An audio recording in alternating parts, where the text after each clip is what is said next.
Guest hosting today from the Mississippi Coliseum for the 21st annual Hobnob event put on by the Mississippi Economic Council. Joined now by State Auditor Shad White. Shad, good to be with you, man. Yeah, thanks for having me, brother. I appreciate it. How have things been going? Busy all the time. It's nonstop in the state auditor's office. You know, we've had 2 or 3 very busy years, obviously. We spent the last 2 or 3 years investigating the DHS scandal, which sadly now is the largest public fraud in state history. 5 of the 6 folks that we arrested back in 2020 have pled guilty. Of course, we've given everything that we have over to the FBI, and now prosecutors are trying to make their decisions about what to do next. So that, on top of all the other cases that we have just kept us going. And then 2, last year, had an investigation that led to the largest civil settlement in state history resulting from an audit investigation. So it's been nonstop. And on the family side, you know, we've got 2 little girls who are the bosses as soon as I walk in the door. I'm no longer giving orders once I head back home. I'm taking orders, Private White. Well, you've got a beautiful young family. Well, thank you. So, and I know that's a first import to you. That's right. And I will say, I almost opened with a joke about how quiet things have been since you became state auditor. Yeah. But you have probably been the busiest state auditor that I can think of in my lifetime. And so that's credit to you, because I think people do depend on your office to sort of be the guy that calls balls and strikes about the way government's operating. Yep. Well, and 2, all that credit really goes to the men and women of the state auditor's office. You know, we have a really, really good team.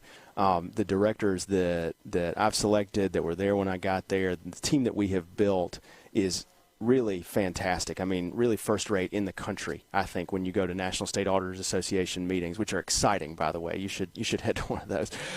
We have a really good team, and so they do great work. And then the other piece of this is every time we have a case, we make a point to talk about it because we're trying to create a deterrent. And what we've realized over time is that generates more whistleblower tips into the office. So activity begets activity, basically. We end up being busy because we have been so busy, and that's a good thing. I think that's a good thing for stopping fraud and corruption. That absolutely makes sense to me, by the way, and I see it in a smaller context in what we do at Empower. It's like if we start telling stories about certain types of people, we tend to get a lot more people that are contacting us who say, hey, can you help us with this? Bingo. But that's exactly what you want, right? That's right.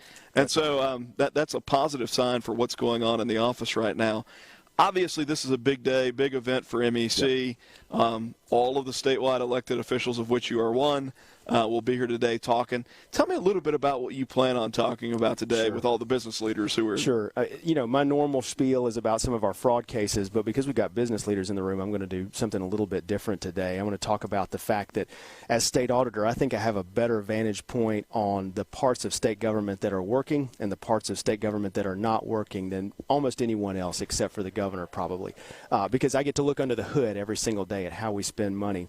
And one of the big challenges I think we're facing as a state is a labor shortage in our businesses. I mean, whether you're a business owner who's struggling to find folks to help you fill all the orders that you've got, or you're like my dad, a blue-collar worker in the oil field in Jones County who's bearing more of the brunt of the economy because not enough people are going to work alongside him. This is a big issue in the state. And so as state auditor, I've seen some programs that are not functioning super well or programs that need to exist or better ways of spending money that I think could help us address that big central challenge that our economy is facing. So I want to talk a little bit about that today, all the way from brain drain and the loss of professional talent after folks graduate from school, all the way down to the fatherless epidemic that we have in the state of Mississippi, where kids are coming out of broken homes and they're not ready to do anything when they turn 18, whether it be go to college or go straight to work or go to a trade program.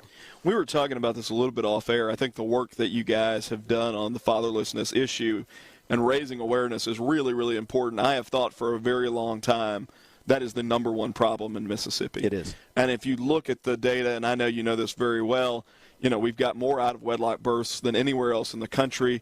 I was mentioning to you that there are 5 counties with an out-of-wedlock birth rate over 90%. It's tragic. Which means the modeling of behavior there is not to be in a family. That's right. Right? That's right. And it is tragic.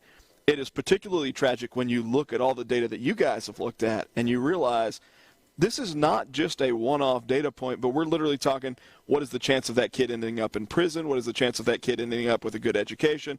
What is the chance of that kid ending up in their own stable relationships moving forward, ending up employed? All of those things are dramatically affected. The hard data shows by an absence of a father in the home, and we've got the worst problem in the country. That's exactly right. That's right. You said it really well when we were off the air. Every other solution is a paper solution if you don't get at the core issue of broken families with kids who just don't come out of those families with the life skills that they need to succeed. And what's really both troubling and I think important about this issue is that 10 years ago, if you and I had been sitting here and you had said those same statistics, Russ, and a mainstream Democrat had been sitting right here, they would have agreed with you that all of those things were true and that fatherlessness is a problem. But this year, when we released this study on the cost to taxpayers of fatherlessness, I mean, you would have thought I kicked a puppy in the street and then posted a picture on Twitter. I mean, folks came after me like I had shot somebody. I mean, it was absolutely crazy.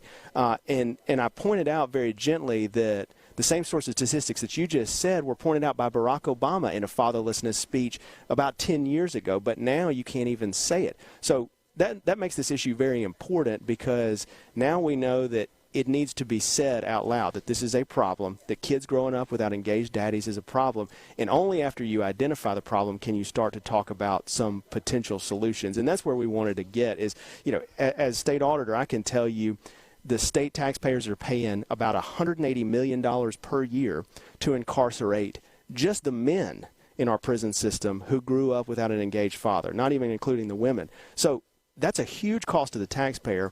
What's a better way to spend that money? If we could have reached those young men earlier on in life, what's a better thing to do for them? And of course, government's not going to solve all our problems, right? Some of this falls on dads being engaged and pushing them to be engaged. But some of it can be addressed by better use of taxpayer dollars, I think. I think too often when you talk about these kinds of issues, it somehow gets interpreted as if it is a slight on single moms. Yeah. And in reality, it's not that at all. There are some single moms that are doing heroic work and really difficult circumstances who would benefit from having more support. That's right. Right? That's right. And the support of another caregiver in the home. That's right. The support of another earner in the home. The data is overwhelming. That's right. Two-parent households in Mississippi, $82,000 median income. Yep. One-parent households, $26,000 income. Yep. It's not a half, it's a fourth. That's right. Right? And so you're working with a lot less under much more strained circumstances. That's not an insult to a single mom. No. It's a recognition of a problem. And it strikes me that we're much more interested in not hurting people's feelings today than we are in solving problems on some of these things. Well, you know, and I'll tell you, after we produced that report, I got single mothers who came up to me who told me, thank you for doing this. That's really, you see that out there. And I grew up in a family where my aunt was a single mother. She did a great job raising her son. Folks like that know this is an issue because they did the hard work without a helper. They did the hard work without an engaged dad in the house. So, you know, that really shows you that the folks who are making that sort of complaint probably are not single moms themselves. They just think that they're speaking for them, which is kind of insulting in a way, frankly. So that shows you that you need to be talking about this issue. We need to be talking about this issue. And to put some solutions on the table, I've pointed out a few, but one really great one is the JROTC program at Jackson Public Schools. You got kids coming out of broken homes who need a father figure, need a disciplinary figure in their life, need somebody to help teach them how to show up on time, how to set goals, how to meet goals. Mothers are doing that too, but having two folks doing that is even better. And the JROTC program has filled that gap for a lot of these kids, putting these kids together with service members, retired military service members. The results are phenomenal.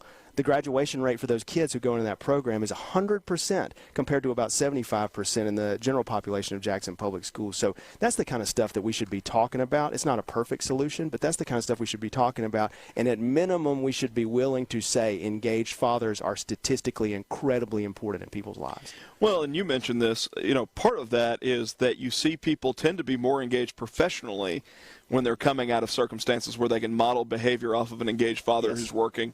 Yep. And the labor force participation rate in Mississippi, even pre-COVID, was either the lowest or the second lowest. We were always in this sort of battle with West Virginia. On who had the lowest labor force participation rate. All that really means is, what is the number of people who are pulling the economic wagon? Yep. And Mississippi had the lowest number of people pulling the economic wagon. How do we expect to create opportunity if we're not creating opportunities for people to be productive, to go out and work? And so I think that's another just incredibly important issue that you guys are focused on. Thank you. I appreciate that. We're going to keep plugging away. Shad, we need to do this again and do it with more time, my man. That's right. I got engrossed in the conversation, and I lost track of the clock. Thank you for being here. Thank you for what you guys are doing in the office. We'll be back in just a moment from the Mississippi Coliseum Hobnob 2022. Registration starting in just a moment.